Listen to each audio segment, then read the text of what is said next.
दोस्तों, स्वागत है आप सभी लोगों का आरजे जी के स्टडी चैनल पर। जैसा कि आप लोगों को पता है कि हमारी सीडीपी की क्लास चल रही है, जिसमें हम प्रैक्टिस सेट करा रहे हैं। आज प्रैक्टिस सेट नंबर 3 है। तो आइए दोस्तों स्टार्ट करते हैं।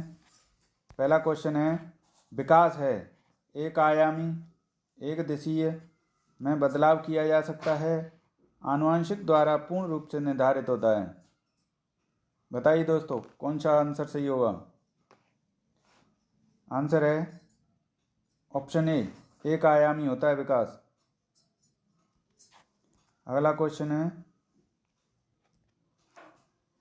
इनमें से कौन सा पूर्णतः आनुवंशिकी द्वारा पूर्व निर्धारित होता है। मित्रों का चयन, आँखों का रंग, शैक्षणिक सफलता, शिक्षा में रुचि। आंसर है ऑप्शन नंबर बी, आँखों का रंग आनुवंशिक द्वारा निर्धारित होता है। अगला क्वेश्चन है, सीखने की वह प्रक्रिया क्या कहलाती है जिसमें बच्चे स्कूल जैसी सामाजिक संस्थाओं में प्रवेश करके सीखते हैं। परिपक्वता, निष्क्रिय समाजीकरण, प्राथमिक समाजीकरण, द्वितीयक समाजीकरण। आंसर है ऑप्शन नंबर डी, द्वितीयक समाजीकरण। क्वेश्चन नंबर 4, कॉलबर्ग के नैतिक विकास सिद्धांत में दूसरे स्तर पारंपरिक नैतिकता की तीसरी अवस्था को क्या कहा जाता है। आज्ञा पालन और दंड अभिन्यास, अच्छा लड़का अच्छी लड़की अभिन्यास। ऑप्शन सी दिया है, कानून और आदेश पालन अभिन्यास। ऑप्शन डी, सामाजिक समझौते और व्यक्तिगत आधार अभिन्यास। आंसर है ऑप्शन नंबर बी, अच्छा लड़का और अच्छी लड़की अभिन्यास। क्वेश्चन नंबर 5, जीन पियाजे के सिद्धांत में वर्तमान स्कीमा द्वारा परिवेश को समझ पाने की असमर्थता के कारण एक नए स्कीमा की रचना क्या कहलाती है। समायोजन, आत्मसातीकरण, अनुकूलन, संगठन। आंसर है ऑप्शन नंबर ए, समायोजन, अकोमोडेशन। क्वेश्चन नंबर 6, पियाजे के अनुसार कौन सा संप्रत्यय कार्यरूप सूचना को संगठित और प्रतिपादित करता है। व्याख्यात्मक प्रदर्शक, स्कीमा, अग्रिम संगठन, संवेदी मुद्रक। आंसर है option number B, schema. Question number 7, Rashmi अपनी कक्षा में विद्यार्थियों के सीखने की क्षमता को ध्यान में रखकर विभिन्न प्रकार के कार्यकलापों का उपयोग करती है और सहपाठियों द्वारा अधिगम को बढ़ावा देने के लिए समूह भी बनाती है। निम्नलिखित में से कौन सा इसका समर्थन करता है। ऑप्शन दिए हैं,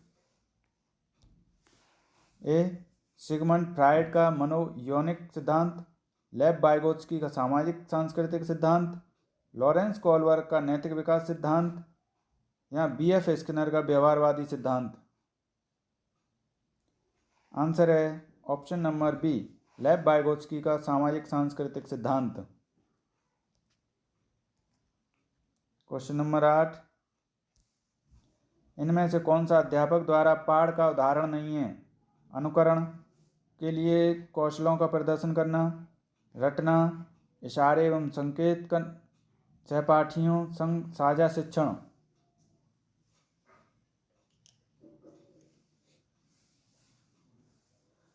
आंसर है ऑप्शन नंबर बी, रटना।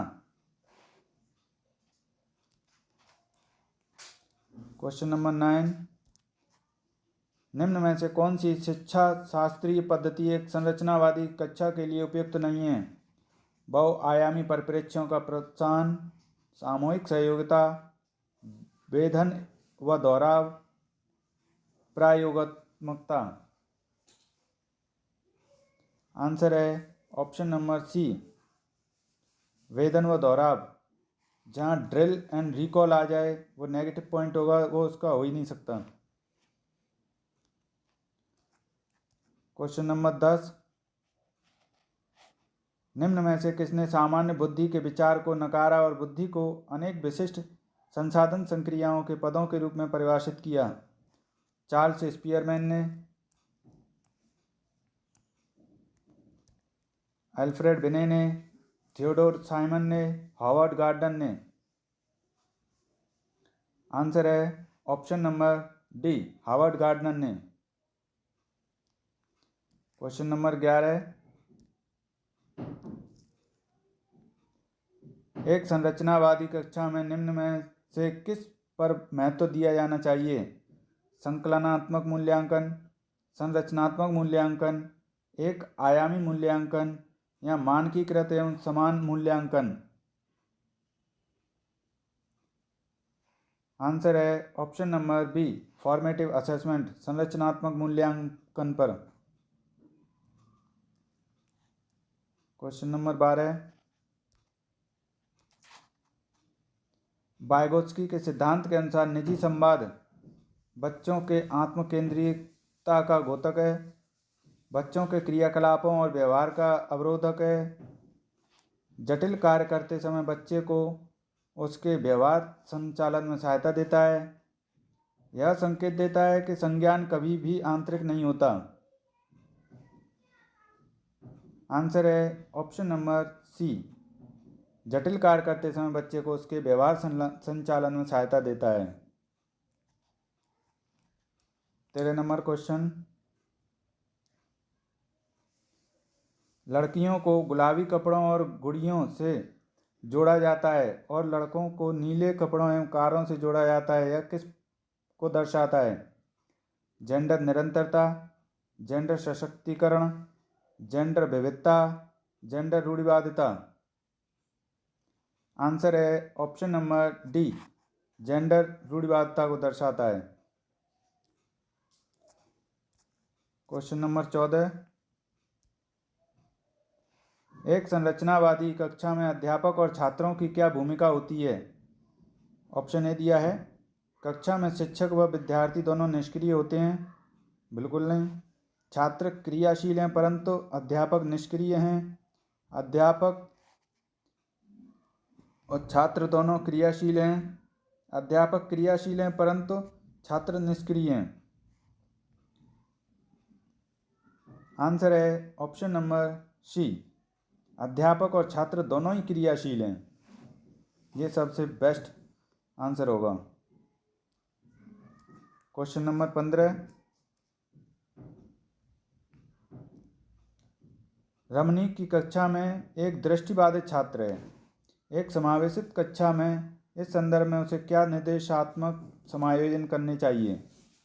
ऑप्शन ए दिया है, विविध प्रकार के दर्शनात्मक प्रस्तुतिकरण देकर, बी में है मुद्रित पुस्तकें उपलब्ध कराकर, सी में है त्रिविमीय नक्शे और चार्ट जैसे स्पर्शनीय संसाधनों का प्रावधान करके, छोटी मुद्रा वाली कार्यशीट प्रदान करके? आंसर है option number C. Question number 16, Reena कक्षा में दी गई किसी भी समस्या को सुलझाने के लिए अलग अलग तकरीबों के बारे में सोचती है, यह निम्न में से किसका प्रतीक है? मानसिक क्षति का, कम परिज्ञानता बोधगम्यता का, अभिसारी सोच या अपसारी सोच?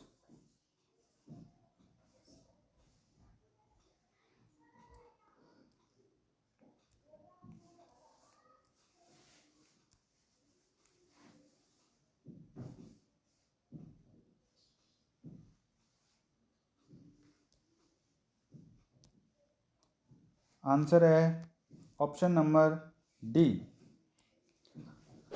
अपसारी सोच का, डाइवर्जेंट थिंकिंग का।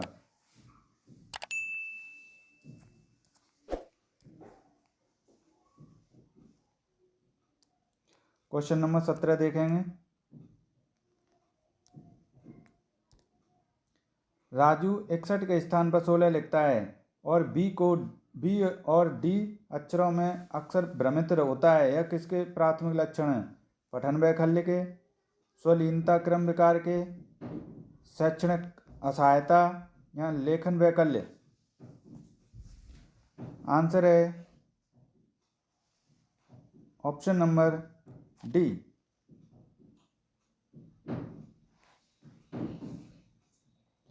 डिस्ग्राफिया। क्वेश्चन नंबर 18, एक संरचनावादी परिप्रेक्ष्य में बच्चों को किस प्रकार समझा जाता है?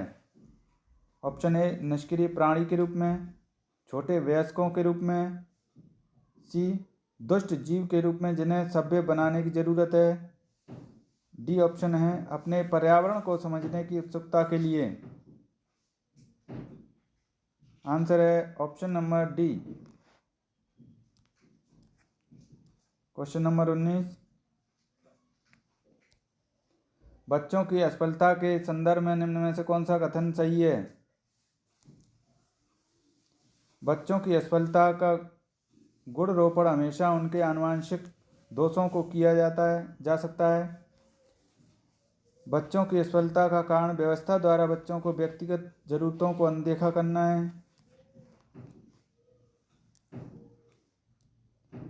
सी है, वे बालक जो कभी स्कूल नहीं गए हैं अपने बच्चों की शिक्षा में रुचि नहीं रखते हैं।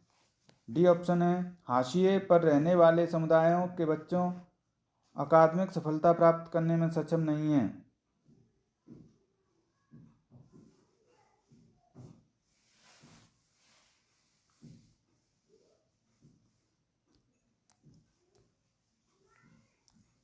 आंसर है ऑप्शन नंबर ए, बच्चों की असफलता का गुणारोपण हमेशा उनके आनुवंशिक दोषों को किया जा सकता है। क्वेश्चन नंबर 20, एक शिक्षिका अपनी प्राथमिक कक्षा में अर्थपूर्ण अधिगम को कैसे बढ़ावा दे सकती है? ए ऑप्शन, वेतन तथा अभ्यास द्वारा, बी ऑप्शन में दिया है प्रतिस्पर्धा को बढ़ावा देकर, सी ऑप्शन विषय वस्तु का विद्यार्थियों के जीवन के साथ संबंध स्थापित करके, डी ऑप्शन में अधिगम की छोटी छोटी उपलब्धियों के लिए पुरस्कार देकर। आंसर है option number C. 21 number question है, अनुपमा अपनी कक्षा में विज्ञान पढ़ाते हुए गणित के संप्रत्यों के साथ संबंध बनाती है। इस प्रकार का शिक्षा शास्त्र अधिगम के स्थानांतरण और अंतःविषयात्मक अधिगम को बढ़ावा देगा, ज्ञान के अर्जन में रुकावट उत्पन्न करेगा, अधिगम में रुकावट उत्पन्न करेगा क्योंकि यह छात्रों के बोझ को बढ़ाएगा, छात्रों में भ्रांतियों को बढ़ावा देगा।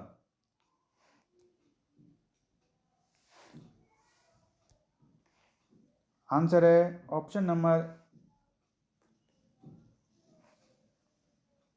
ए, अधिगम के स्थानांतरण और अंतःविषयात्मक अधिगम को बढ़ावा देगा।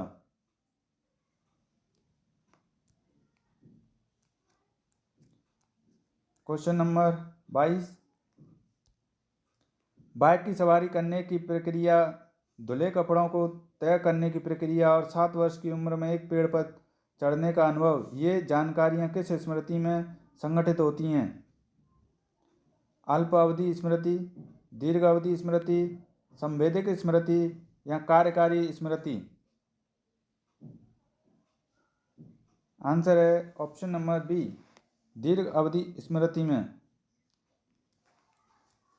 क्वेश्चन नंबर 23, निम्नलिखित कथनों में से कौन सा कथन बच्चों की त्रुटियों को समझने के लिए सही नहीं है?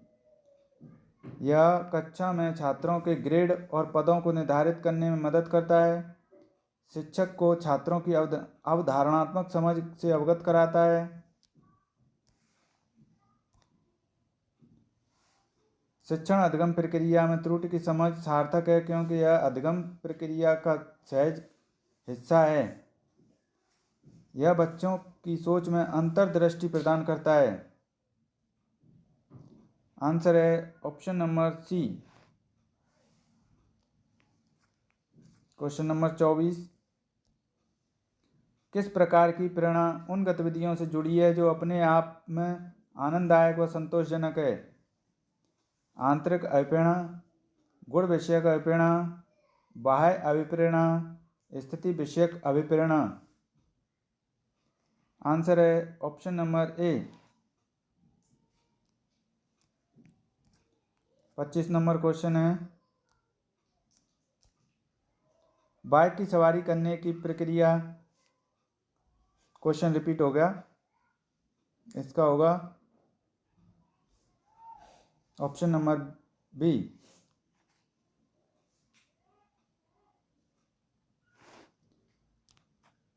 26 नंबर क्वेश्चन देखेंगे,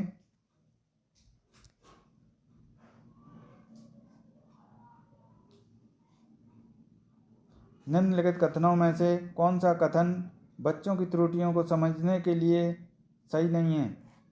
यह कक्षा में छात्रों के ग्रेड और पदों को निर्धारित करने में मदद करता है, शिक्षक को छात्रों के अवधारणात्मक समझ उत्पन्न करता है। यह भी क्वेश्चन रिपीट है, इसका आंसर होगा option number A. 27 number question है,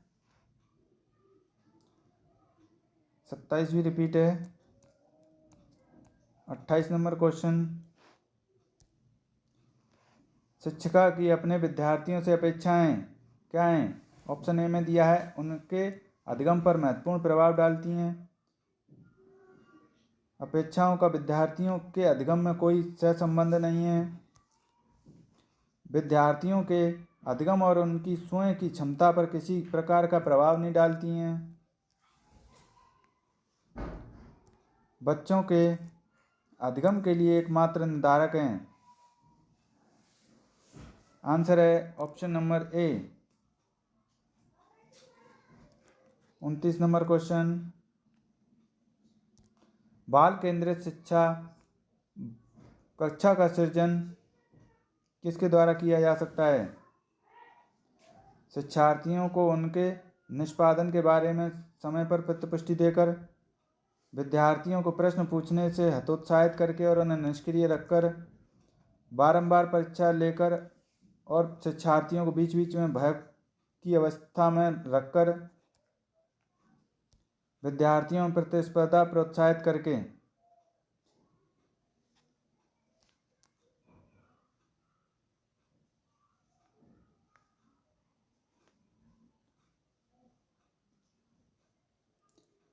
आंसर है ऑप्शन नंबर ए।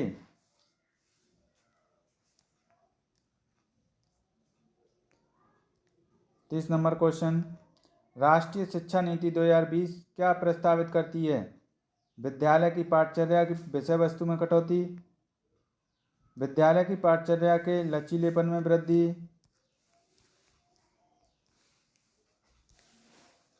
रटंत अधिगम को महत्व देना, विवेचनात्मक चिंतन को महत्व देना। आंसर है ऑप्शन नंबर सी। 1, 2 और 4 सही हैं। इसमें रोट लर्निंग वाली बात आ गई तो ये गलत हो गया। तो दोस्तों, कैसी लगी आज की क्लास? कमेंट करके ज़रूर बताएं। वीडियो को लाइक करें, चैनल को सब्सक्राइब करें। धन्यवाद दोस्तों।